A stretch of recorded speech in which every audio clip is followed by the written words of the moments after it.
Hello, Taylor Elwood here, and welcome to the Men's Mysteries podcast. And I'm super excited today because I have Vince Matoska Chasin here with me. Hopefully, I said your last name correct. And I would love for you to introduce yourself and tell us a little bit about who you are and what you do. Oh my God. Well, thank you, Taylor. Thank you for having me here, and it's good to see you again. We saw each other about a month ago, so that was really great. It's good to see you again. Who am I? Fuck. Um, so Oh, we go with the big questions here. um, I'm a guy who tries to be useful, hmm guy who tries to help other people. I try to be in service to others, and that looks a lot of different ways. At this point in time in my life, it looks like doing a lot of what we might consider men's work or personal development work with men and women, leading weekends, leading trainings, doing talks, public speaking. Um, I try to, the term I like to use is an inspirationalist. I try to inspire people, and through inspiring them, I get inspired to do more and to step in more, step out more, to do everything I can to set my soul free. And in doing so, hopefully I'm inspiring you to do the same for you. Mm. Well, I can definitely safely say that you're an inspiring person. You and I met at Convergence briefly, Mhm. and I ended up asking a question, and because it was at the Mana Movement talk, and Mm. you were there, and you're like project, and I thought that was kind of funny. So I was at the top, and I projected, and so we chatted and shared my question. I don't even remember what it is now at this point. It was a good one and I answered it. And then yes, we met at Prime Leadership. And one of the things that strikes me about you is that you seem to be a very rich person and many different levels. So of course we can talk about men's work, and I'm always here for that. But I want to learn a little bit more about you, the person. And so what I'm noticing in the background here, you've got candles lit, you've got some really interesting background. Tell me a little bit about some of your interests outside of men's work, and then maybe we can circle around and explore how those interests actually show up in men's work and inform Mm. the way you do the work you do. Okay. Yeah, that's a good question. Yeah. We're sitting in my office, and I do have a preponderance of what would call sacred things around me, things that inspire me. Um, I live in the woods off grid, 15 miles up a dirt road behind two locked gates inside of a 275,000 acre nature conservancy. There's nothing around me. I have one neighbor within 15 miles. Um, that's kind of half the life I grew up in. The other half of the life I grew up in was in town. I grew up in Bakersfield, California. And between there and here, I was here every weekend. Gosh, every summer vacation, Dad would pull me out of school all the time to come here because we owned 2 acres, but at that time we leased 1,800 acres that we ran cattle on. And so there was a growing, if you will, a growing concern here, if you will, a going concern of cattle ranching. So, which takes an extraordinary amount of time and effort and work, as if anybody has done that kind of thing, you know exactly what I'm talking about. Um, so I had a very Tom Sawyer-ish youth. It was very different than anybody I knew. My father was a extraordinarily voracious reader and had and still, which I still have, thank God, a very large library of books on all kinds of subjects. He would read a book a day sometimes.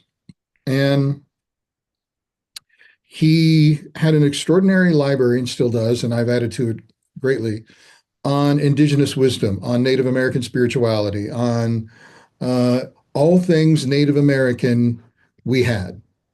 And while that really wasn't his world directly, indirectly, there was a through line because everything we did here on the earth mattered.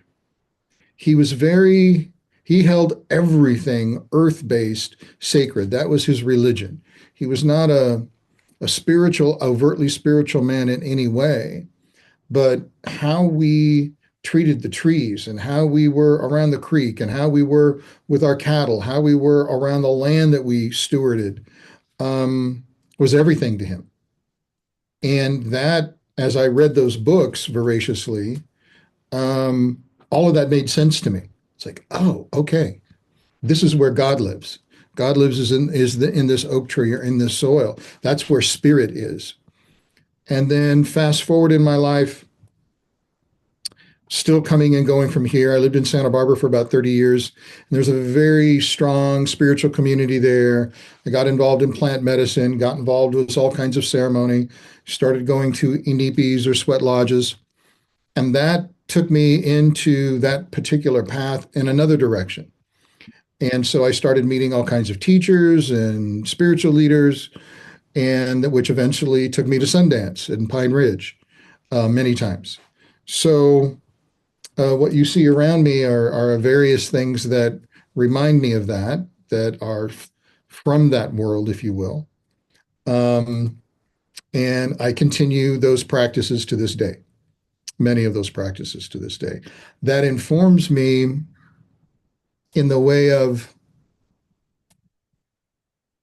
everything is sacred. And so when I'm in those circles that you've been in, and I'm working with people, where we are is sacred. What we're doing is sacred. The words they're saying is sacred. How they hold themselves, how they express themselves, how I interact with them, sometimes sacred and sometimes profane.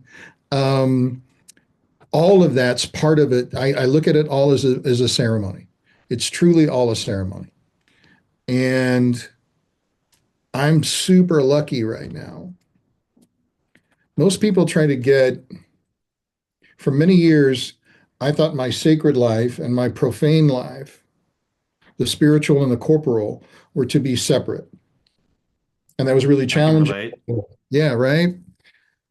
Because I knew what ceremony was. I knew what stepping into that space was and who I was and what I could bring and what I could open up to and learn from in those spaces.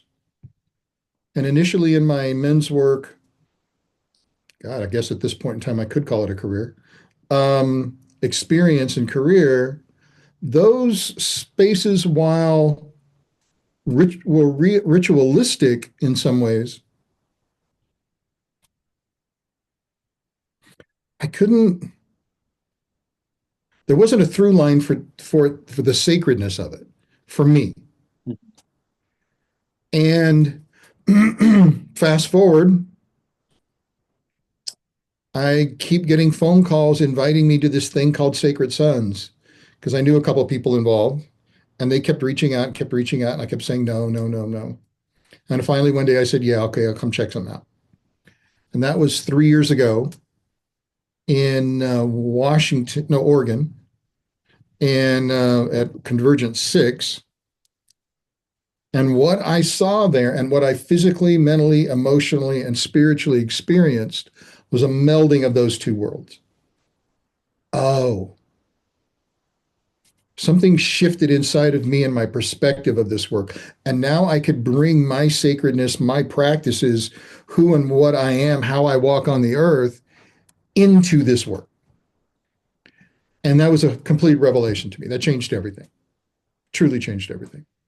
So there's 2 points I'm going to come to here. First, I'm going to acknowledge one thing, which is I can relate being an occultist and magician as well as doing the men's work and having at one time separated that out and like, no, I'm not going to do that. And one of the things that I really found refreshing about going to Sacred Sons events was seeing a flavor of men's work where that spirituality was fully integrated in instead of being treated as an intellectual exercise. And I've been involved in a few different men's movements at this point, so I'm very familiar with how all of them think and the way that they go through things, and that was the one that really nourished me on a soul level. And the other thing though that I want to tie into here is, and it was something you talked about at the beginning here, was the experience with your father of learning, to connect with the spirit of the land and connecting with kind of like the recognition that, God is in the oak or that there's a spirit that's alive. I would call it nature spirits. And I wonder how that ties into men's work and how men's work might, when we approach it from that framework, how it might teach us to become more collaborative and Mhm. aware of the environment around us as opposed to just being focused in on ourselves. Because that's something I would observe is an area where a lot of men and people in general struggle. Yeah. I just led a training, two trainings back to back. One was a facilitation training, and one was what we call NEMX, an embodied masculine experience. And there was a through line between those two trainings, 6, 7 days in a row. During the facilitation training, and these were mostly, when I say younger men, younger in the work and learning how to facilitate men's work. I don't mean in age, although they are younger in age, but younger, less experience in the work. And a theme kept coming up, which was they kept getting into what's the process? Like, where are we going? Even though I would talk multiple times, being raised the way I was also raised a hunter. And to be a hunter, you have to read sign. You have to be acutely aware, a 360 view above, below, all around your environment, always. And if you're tracking something, you're behind it, you're not in front of it. And so often the men would get in front of the person they were tracking, so to speak, and get process oriented versus emotionally oriented in the moment with the emotion of the moment. And so they wouldn't see what was happening in front of them because they were 2, 3, 4, 5, 7 steps ahead. Yeah, they were basically caught up in trying to, they had their own preconceived idea. This process is going to fit this person, which is a real shadow in this work, Yeah. instead of actually attuning into the sensitive awareness of the person and allowing that to lead the experience. Yeah. Now, every container is different. If we're talking about a peer to peer facilitated men's group, which could be MKP based or any other kind of based or shadow work based, there's a little bit more room and there's more fluidity and there's more time. If we're an MKP group, we're doing an NWTA and we finally getting to the guts process of the weekend, we're under the auspices, kind of a made up thing of 20 minutes per man, if you will. And that's give or take, but that's kind of, so it's crunched and there's this, um, what's the word I want? This overlay, this intended pressure of 20 minutes. And that's specific to that kind of container. Mhm. In the Sacred Sons world, in the work that I do individually and the trainings that I lead outside of Sacred Sons, it's far more of, I would say, more of a feminine way of processing and awareness and tracking the entire container, the entire energy of the container versus what's going on with a person. So let me give you kind of an example of what, if I may, kind of what Yes. it looks and feels like.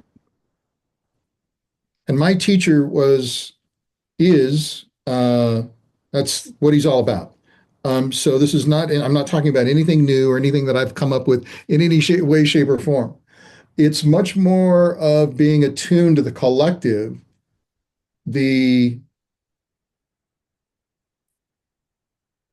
fluided liminal space that we're in, and the way it comes to me, the way I see it, the way I experience. I don't know if you're familiar with Van Gogh's painting Starry Night. I am. It's very famous, one of the most famous paintings in the world, with that beautiful sky that's got this wave of energy thrown. It's like the wind blowing in the sky. That's the way it happens for me when I step into a container. I'm starting to I see colors, I see shapes, I feel things, I sense things. And it's these invisible movements. And sometimes I see them, but often I feel them. I can sense this thing flowing through the group.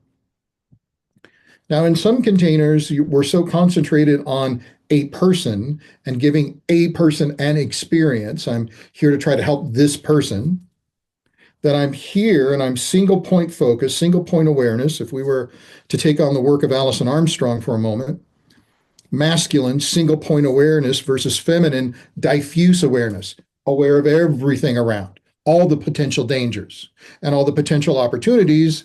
Masculine hunter, deer in front of me, tune everything out. I'm getting the deer. If I'm in that mode, which is good, I'm tracking, I've got something in my sights. But ideally, I'm standing literally physically far enough back so that I'm also taking in what else is happening in the container. Who else, as this energy, we'll just pretend now it's grief, as the grief is emerging in this particular person, is that grief also touching two or three or four or five people in the container? Is it starting to move its way through the whole container? And if it's not, what I will often do is through the work of this one person, especially if two or three people would be what we call popping off or quivering or getting triggered by whatever's going on, I will then bring in the entire group and we'll do a whole grief ritual because we all are carrying that particular group energy in us at any given time, just like we all have anger, we all have sadness, we all have joy. So I'll move from the singular to the group. And to me, it's for me, it's a far more effective, far more interesting, and far more attuned way to facilitate this type of work. Doing one-on-one is great and it's fine and it's effective and you can go deep and a person can have an extraordinarily transformative experience. And setting up some form of psychodrama, some sort of family constellation-ish or um, some sort of scenario is good. And what if I could do that with two or three or four or five or seven or the entire group? How might that shift everything? So I take those skills that I take when I'm out here walking in the woods of paying attention to everything. Like I'm not missing anything. And I bring that into these containers. I do my best to do that. I try to do that. That is my goal. That reminds me of something that I would call experiential embodiment, which is a spiritual process that I've been working on since 2017 and gradually integrating into more and more of my work around spirit work and other things where it's the idea is of taking everything in and paying attention on an experiential level instead of trying to conceptualize it or linguistically analyze it or define it, but instead taking in the entire experience and soaking it in and then allowing my conscious awareness to flow out and actually tapping into what I would call the sensitive hearts of men because men are very Mhm. sensitive. It's just that we've been conditioned to turn off that sensitivity and focus, laser focus in instead Yes. of being aware of the environment around us. Yeah. In my Jedi trainings that I do here, teaching this type of facilitation work, I get guys to not only do the men and women to do the practice here, but to take it out in the world. When you walk into a restaurant, how many doors are there? How many chairs are there? How many people are currently sitting in the restaurant? What is your exit strategy? Um, you're looking at the world as if you're a CIA agent constantly. If I can take on that role, then I'm acutely aware of the tiniest detail. I'm paying attention. And I really, really, really want to pay attention because if I can do that out there, when I step into these types of containers, ideally I can be most effective, which means I'm also doing my own personal development work. Part of that Jedi training that I put people through is a big part of the Stoic work, i.e., knowing thyself, the great saying over the doorway to the Oracle of Delphi. Know thyself. Do I know my shadows? Do I know my biases? Do I know my predilections? Do I know my my comfort zone and my discomfort zones? Do I know all these things because all of that's with me when I step in? And I know for me that I personally go through a little bit of a ritual internally where I try to put all that aside and I give him a place to sit down. And I'll tell myself, I believe it was Rumi, it might have been Hafez, but I believe it was Rumi, who had a prayer that I am the breath of God. No, I am the hollow reed that the breath of God blows through. I try to become a hollow reed at that point, and that metaphor for me just means I put me over here so that I can be empty for whatever is about to happen without any preconceived notions, without any attachment to the outcome. Right. Even though I have people coming and I want them to be free, God, I want them to be free. I want you to be free. I want you to get yourself out of the cages you put yourself into. I want to get myself out of the cage that I've locked myself into. I'm attached to that for sure. And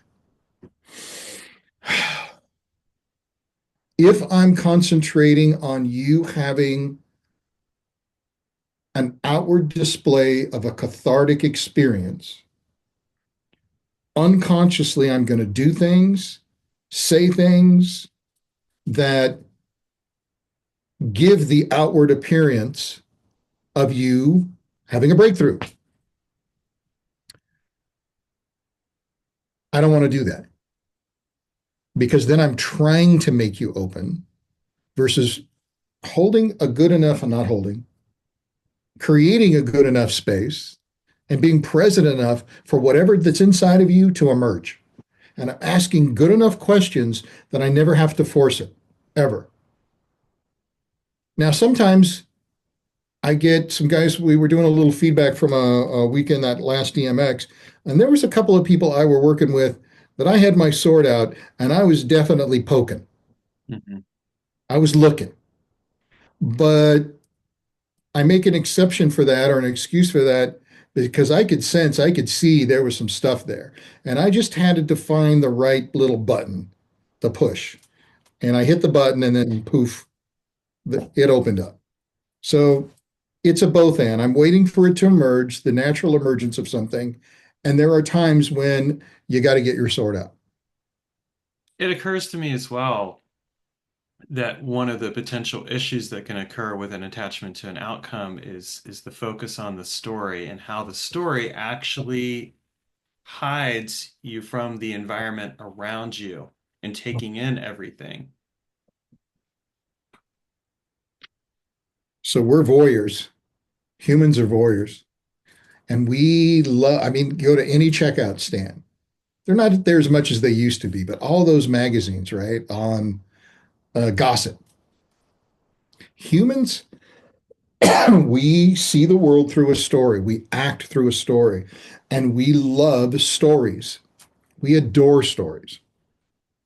Now, for story time, that's great. And for movies, that's great.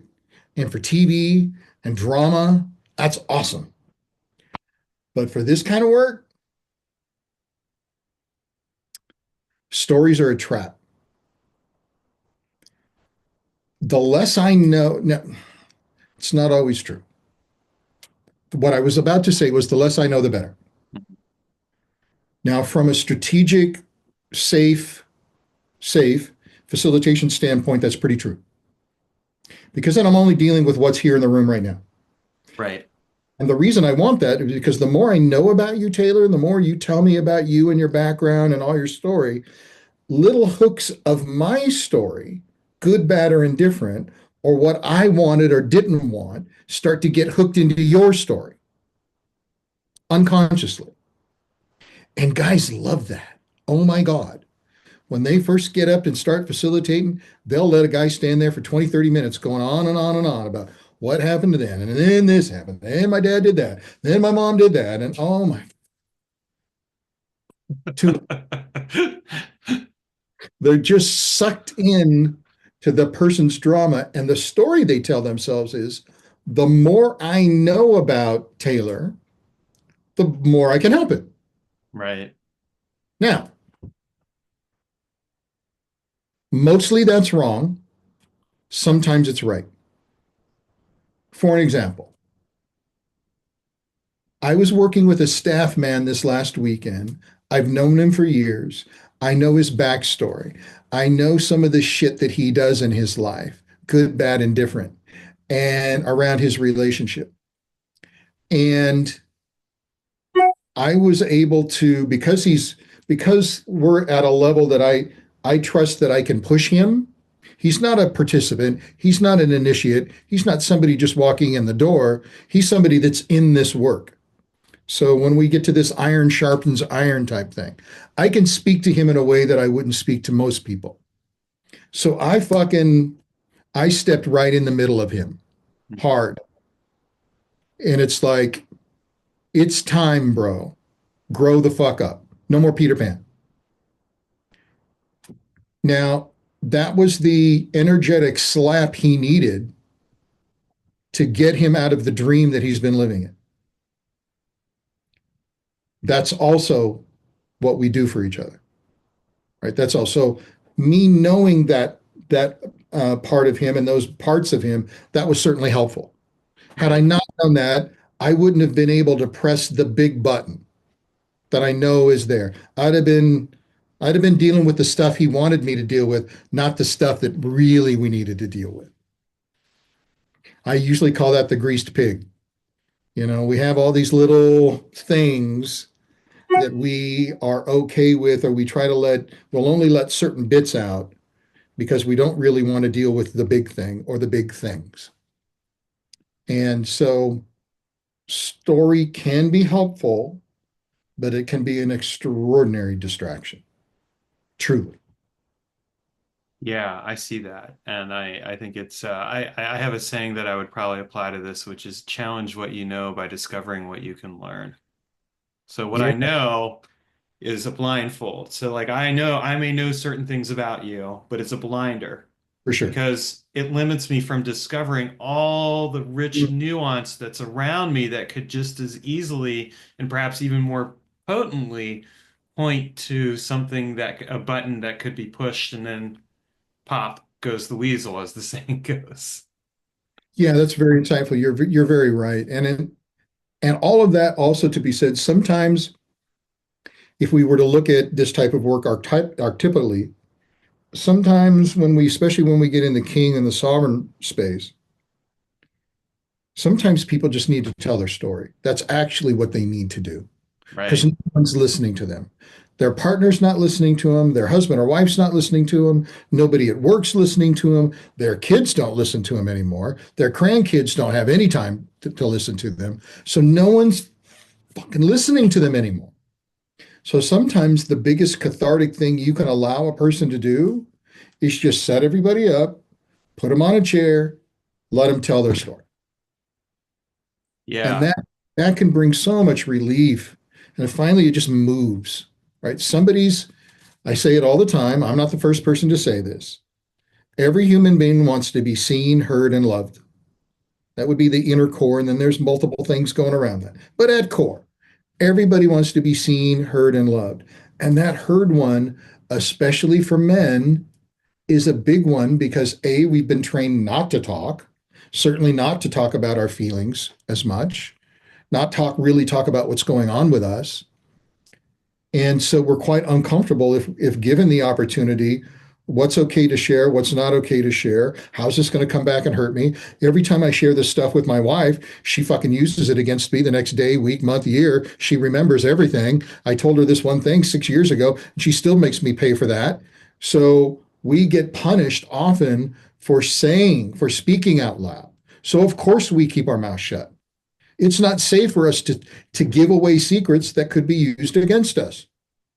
So sometimes the best thing we can do is set up a scenario that appears safe enough that a person can just talk. And maybe that's just enough. I've seen that happen. Nothing has to Yeah. happen. They just need to be heard. It reminds me a bit of our mutual friend Robert Kroll and talking about like the hardest process to run is the sovereign process because he's like they're they're sticking back, they're waiting back there, but he's like, but then it's just like creating exactly that. It's that opportunity where they can express what they need to, and at the same time that they can share their gold, it's share their blessings. That's the sovereign aspect. So I totally resonate with that, and I think it's a really good point as to where story can come into play at the right space and time. Yeah. And at the same time, 90% of the time, we could probably just push that to the side and be like, all right, what's really going on here? For an older person, especially if you're dealing with guys in their mid 50s, 60s, and above, men or women, a lot of them I know, society pushes them away. We have no more use for them. Yet they have this storehouse. They literally, as I think it's and comes from Africa. Every time an elder dies, a library burns to the ground.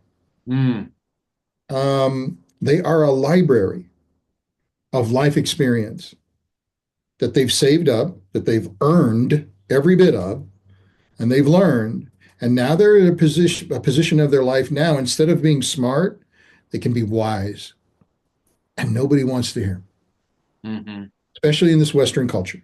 hmm We don't create enough spaces for elders to be the library, to come to our elders and say, tell us, tell us, what do you know about this? And what do you know about that? And help me with this. So in these containers that we often work in, there's a hunger for them just to have that moment, that sovereign moment to just be able to sit down and talk. Um, and young men, and at least in this Sacred Sons world, I'm now 60. Most of the men I work with are 20s to 30, mid 30s, some are in their 40s, but most are in their 20s and 30s. And they are hungry for, well, what they don't know it. What they're hungry for is their father wisdom, but it's in the guise of elder wisdom, uncles, and someone that they can go to that doesn't judge them, that doesn't look down on them, and that they could talk to and ask about shit that they just don't know. right. And they just want it so bad. And that's part of one of the hats I wear. One of the many hats I wear on a weekend is that elder uncle hat, to be available, just to be somebody that they can talk to. I just got off the phone with a young man who I'm mentoring. I say I'm mentoring.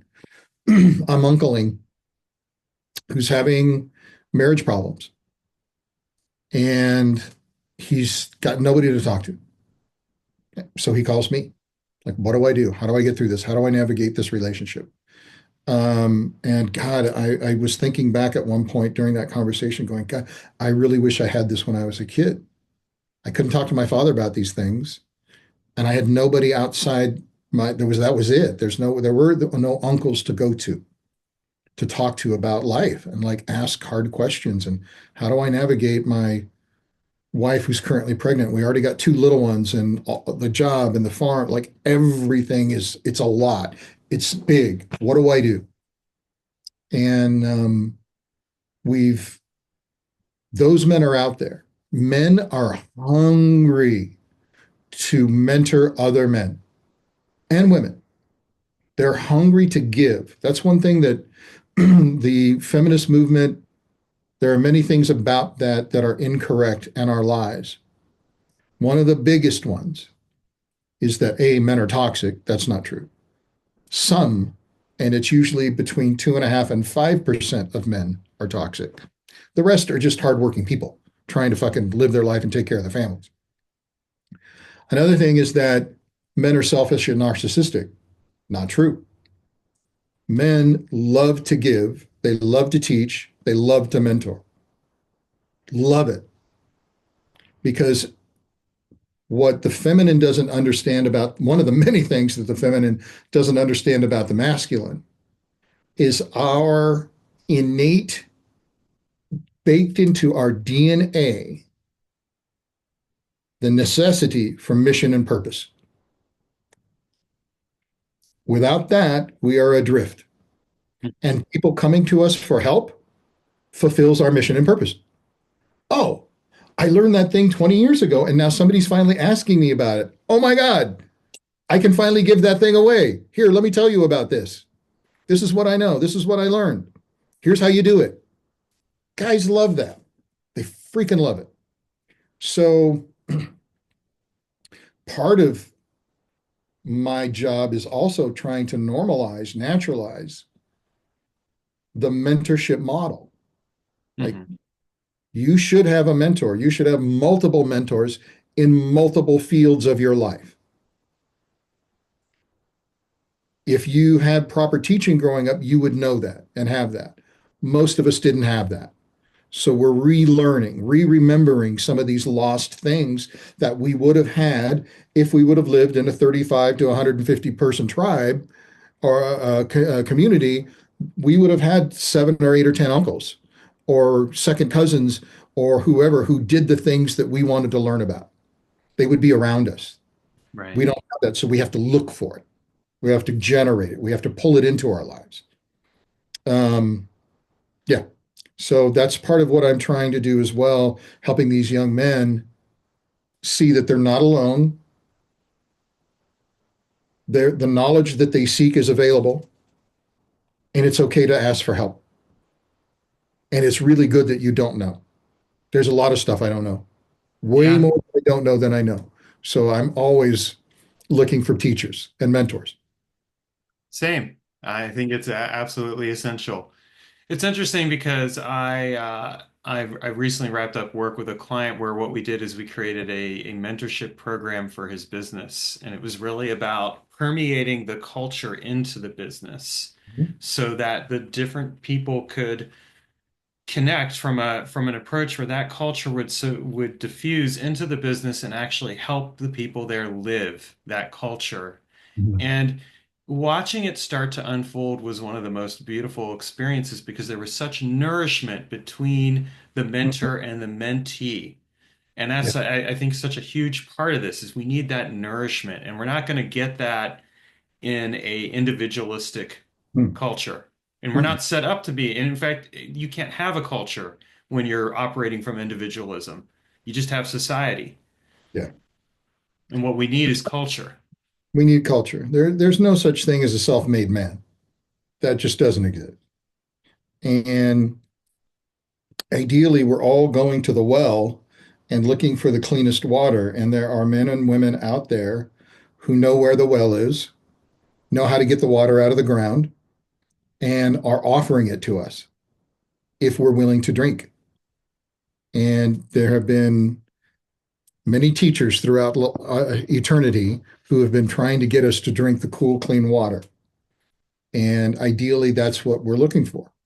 And ideally, I'm willing to come. You know, there was a great scene in Avatar, the first Avatar, Hmm. when the Avatar is brought in to see the family, and the matriarch comes down the steps and is looking at him askance. You know, he's got one too many fingers. He looks like them, but he's just not quite right. Something about him is not quite right. And she has a little tiny knife around her neck. She pulls it out, she cuts him, and then she tastes his blood. And then it confirms, yeah. And he says something to the effect, well, I'm just here to learn from you. And she says, it's hard to fill a cup that's already full. Mm, That's a teaching around beginner's mind. It's hard to know something if you already, it's hard to learn anything if you already know everything. right. So that circles back to stepping into those containers, putting oneself away and becoming hollow. I don't know anything. I don't know what's supposed to happen. And if I'm not attached to an outcome, well, then it allows me to just be here and be with what's emerging and be curious, open, and hopefully learn something during this experience we're all about to have that nobody has a clue about what's about to happen. Even though we just did something and we think it's going to look just like what we just did 20 minutes ago, it ain't. Not going to be anywhere close to that. If if we're staying open to what's actually here in front of us. Can I really be here and really present? Not be in anxiety, control in the future, not be in sadness, depression, grief in the past, but be here, like right here. Because that's is it. That this is it. You, me, computer, some ones and zeros, and some sunshine. This is it. Um, if I can get myself and do my personal work enough, physical, mental, emotional, spiritual, I'm in alignment enough so that when I walk into those spaces, I'm fully here.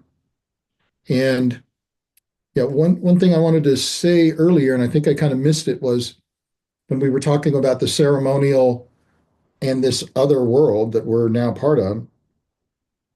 My life, there's no difference now between what I do there and what I do here, what I do out here working on my tractor or my car, or right now trying to get this wood chipper to run, and going and doing weekends. Zero difference. When I'm playing music, when I'm in ceremony, it's all the same. And that's an extraordinary gift. It's living the magical life. I somehow, bro, I don't know how, but I stumbled into living an extraordinarily magical life, truly. And it baffles me that this is how and where my life has evolved. And I'm unbelievably grateful. It's like I couldn't have imagined anything better, truly. I'm 100% on board with you. It's the same way my life's unfolding and continuing to unfold. I think that it is, I suspect that part of it is just being willing to lean in to Mm, mutuality with the world and the mm. universe and everything else there, and actually approaching it all from a perspective of leaving the individual behind and embracing group consciousness. Yeah. That's a big part of it. That's my desired outcome if I was attached to anything. A big part of it coming into this was what I went through growing up, shit that I endured and got through, seeing so much pain and suffering, seeing so much pain and suffering in friends and family and others, stumbling into this men's work thing in a way to alleviate or find some tools to shift that pain and suffering, and then realizing, oh, maybe that all this had happened for a reason. Maybe it happened for me, not to me. And what can I do now with this extraordinary gift that I was given and help others with that as well? And maybe shift their perspective on their pain and suffering so that they can realize they've been given an extraordinary gift. Um, so initially, I was very attached to ending other people's suffering. But of course, from a Buddhist perspective, we know that that is not possible. And that maybe the suffering is the gateway, the obstacle is the way, the suffering is what is going to open the soul to its greatest learning. And it's just part of the tempering of it. I don't want anybody to hurt. What I don't want is for us to cause, for me or you or anyone, to cause anybody else or any other thing, any unnecessary suffering. Like, not that it's okay, but if I'm causing my own suffering, that's one thing. But Right. if it has a causal effect on the world around me, on others, not so good. And I don't want that. And I don't want others to do that. When people leave these weekends, I want them to be kinder, gentler, more loving. They come home, they're way better to their partners, they're way better to their friends, they're way better to their pets, they're way better to their business associates, they're way better to themselves. That's what I want to have happen. And then God knows when I'm kind and loving to myself, the potentiality that I possess to bring into being, bring into this world, holy shit. Like it's endless. There's no end to what can be created. I'm not telling you anything you don't know. As a man of magic and mystery and alchemy, you know this. But people forget. Some people have never been shown, and some people have forgotten. And part of this work is just to remember Yeah, who they truly are, what they truly are. Like you're a fucking magician. You just don't know it yet.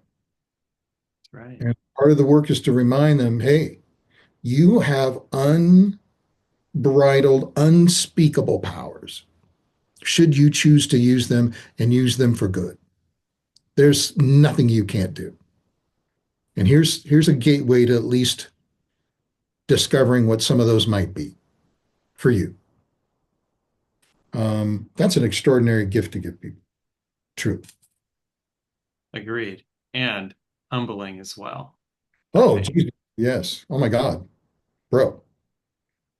I cry a lot during and after weekends because I can't believe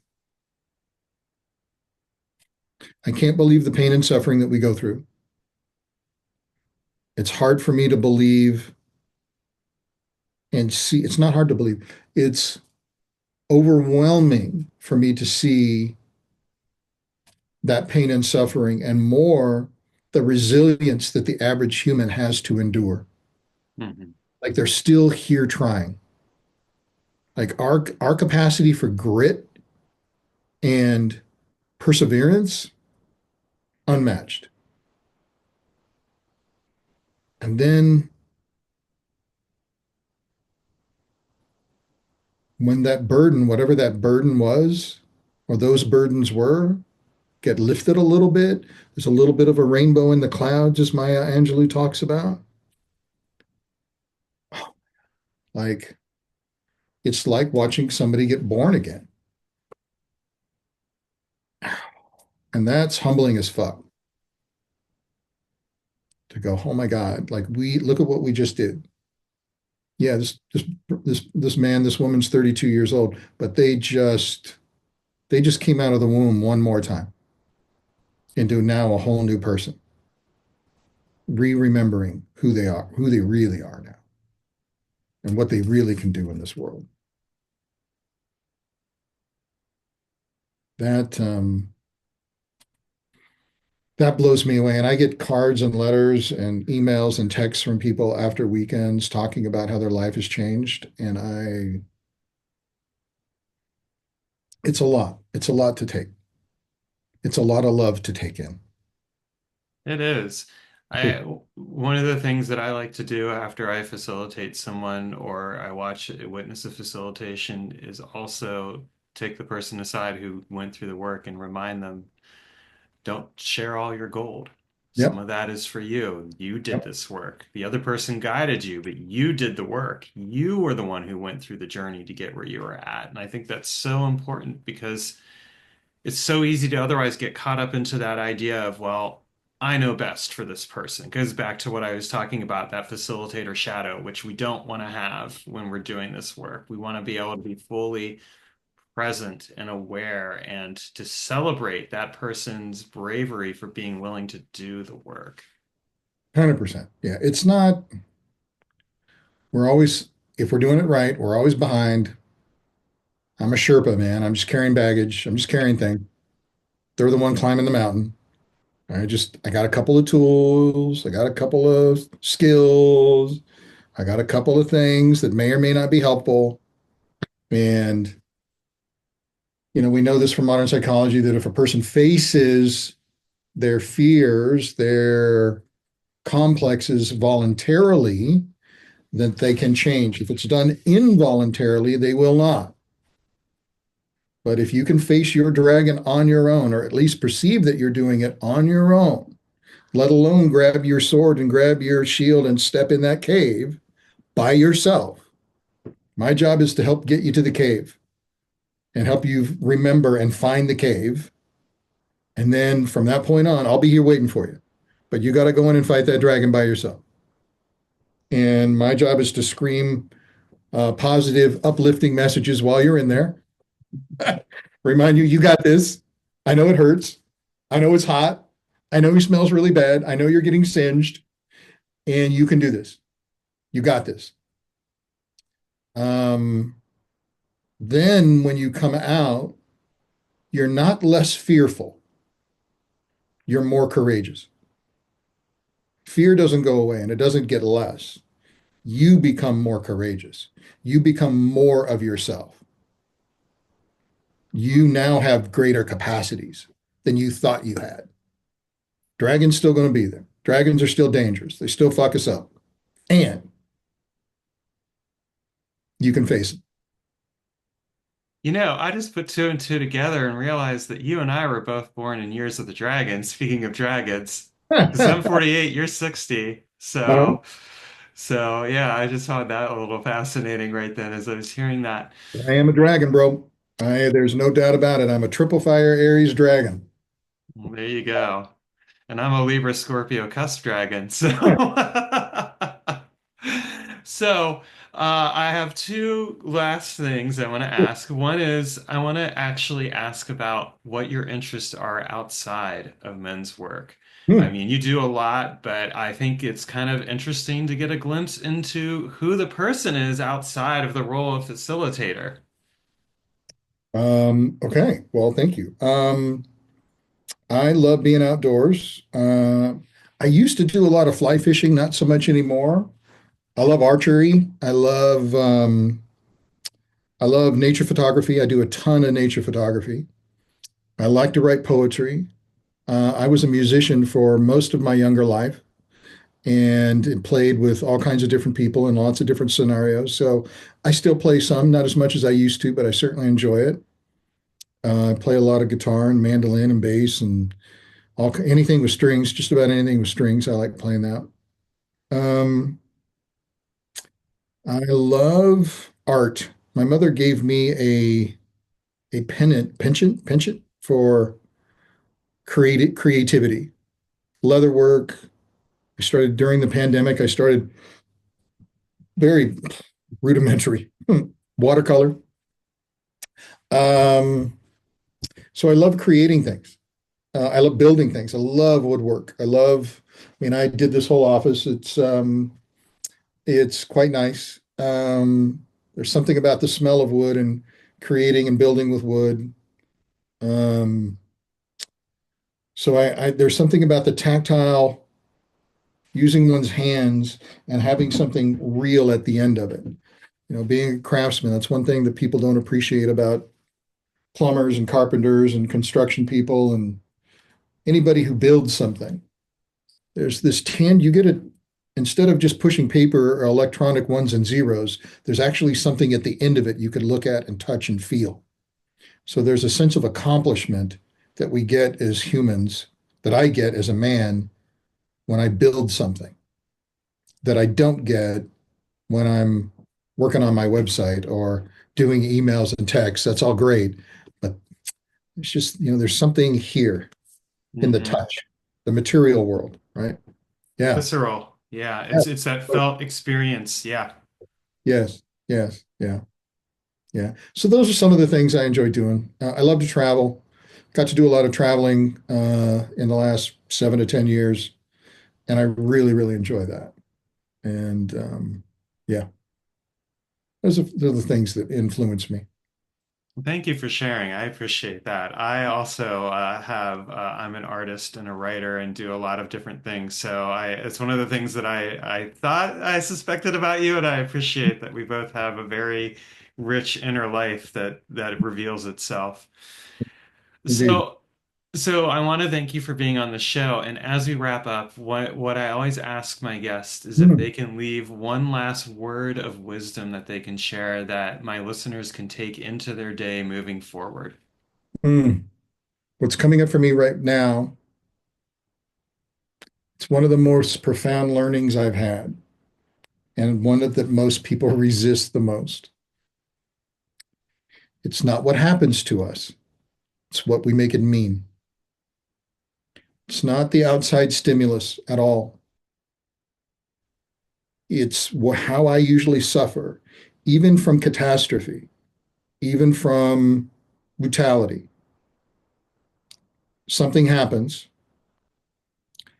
in the happening, either while it's happening or right after, for the human to digest and deal with it, we tie a story, we make up a story to then file that thing somewhere in our emotional and intellectual architecture, into our emotional library. And it's that meaning of where we suffer, the story we make up about the thing that happened. That's where the suffering comes from. So, if I'm to leave anybody with anything, especially myself, be very mindful, Vince, of the stories you're telling yourself about everything, because you don't know the person's motivation. You don't know the random thing that happened to you, the illness, the accident, maybe again happened for you, not to you. How is this thing that happened a gift for me? Like for me, getting a diagnosis, a cancer diagnosis, initially was fearful. Oh my God, I'm getting older. Of course I'm going to die. Duh. Of course we're going to die. How is this happening for me? How is this helpful to me and others? Ideally, that's what I'm doing with everything. How can I help others with this thing? And well, if I leave you with that. Be careful of the stories you're writing and write good ones. Nobody wants to hear your tired old story about what dad and mom did to you 10, 20, 30, 40, 50 years ago. We're done with that. Tell a different story. Tell a story of, I heard this great thing in family constellation work once from a leader there. He said, what if you had exactly the right parents who did exactly what they were supposed to do? What if your parents were the perfect parents for you? Well, I was like, fuck that. That's not what I need to hear. You need to be on my side. You don't know what it was like. Ugh. I get it. And I've heard of thousands and thousands of people tell the same story. I swear to God, the same story I used to tell. So, what if everything that's happened to you, to me, happened for me? That's a better story. I'm going to tell that story. Mm. I'm going to see where that story takes me. That's a better way to live.